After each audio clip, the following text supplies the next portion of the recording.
When I found out that I was going to be the Olympics correspondent for the ITV Nations and Regions, I couldn't quite believe it, because most of the time I'm self-shooting out in Nottingham, maybe outside court, or doing a piece for ITV Central. But to then go somewhere that's so completely different to what the day job is. 18 different programmes across 12 different nations and regions, and it was an amazing experience to be out in Rio. What an afternoon over there, Michael. That's right. Just as the games went on and we won more medals and had more and more success, regions wanted more from us. One of the things that doesn't come across on screen, and the only way really that we could put together the content that we did, was how closely we had to work with ITN. In the end, we did 70 different lives across 3 weeks and interviewed more than 50 athletes the morning after they won their medal. As a reporter, those people can be quite hard to get underneath the skin, especially if I'm the 4th, 5th, 6th, 7th interview that they've done in the last hour. Labelled as Britain's greatest ever female Olympian. Still seems so weird you saying that, to be totally honest. Well, the one interview that stands out was with Bryony Page, who was a trampolinist. To see some raw emotion from her is sort of what you want to do this job for. It's such a special moment to be an Olympic medalist. Just can't get my head around it. I think in any year where a reporter gets to cover the Olympic Games, that would be a highlight head and shoulders above anything else. But for me, I was lucky enough to have another huge international sports story to cover, which was Leicester City winning the Premier League, which if someone had told me that would be a sentence I would be uttering in our news programme at 6 o'clock a year ago, I would have told them to stop being silly. Yes, welcome to a very noisy Victoria Park. This is where the party's happening tonight. We were lucky enough to win the RTS Midlands Award for Best News Programme for that.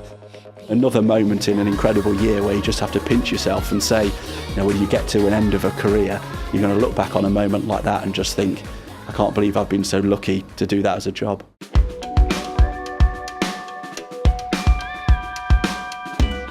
I started the year working for On Assignment, which I had been doing for a couple of years.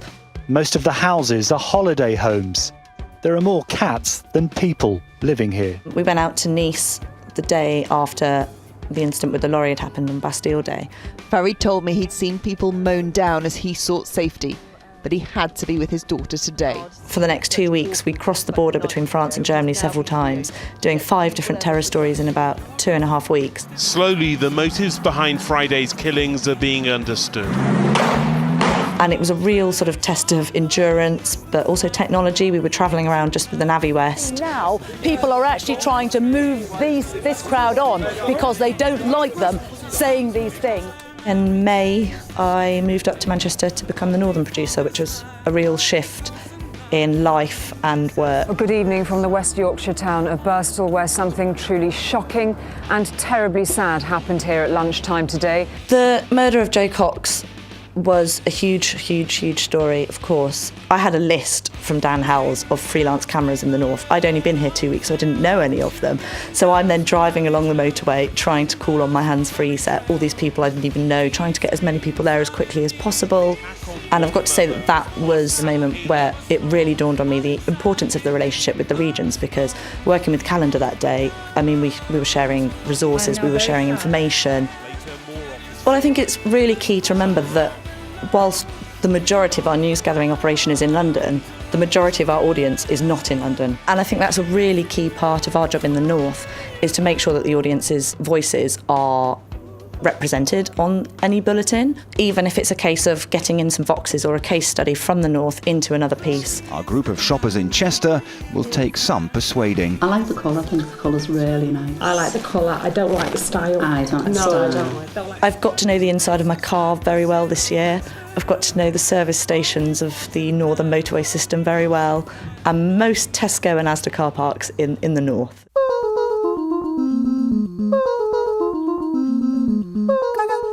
It's been an absolute whirlwind, sometimes scary, but so exhilarating. The trainee scheme is just such a fantastic way into this business. You really do get to work out what you're good at, what you're less good at, and where you kind of fit within this huge news machine. Natalie Morris reports.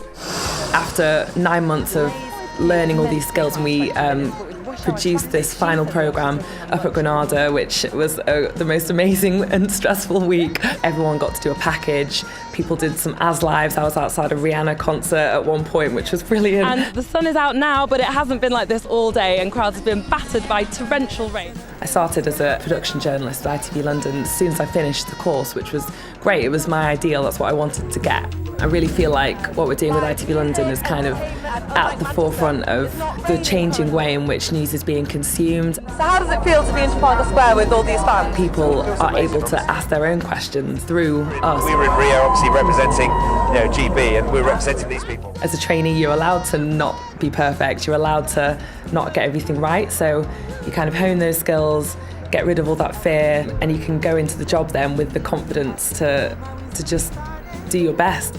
It's an incredible feeling to be in that seat and to see the bulletin go out and know that you were the one who got that on air. I look back to a year ago and I couldn't have imagined that I would be able to do that.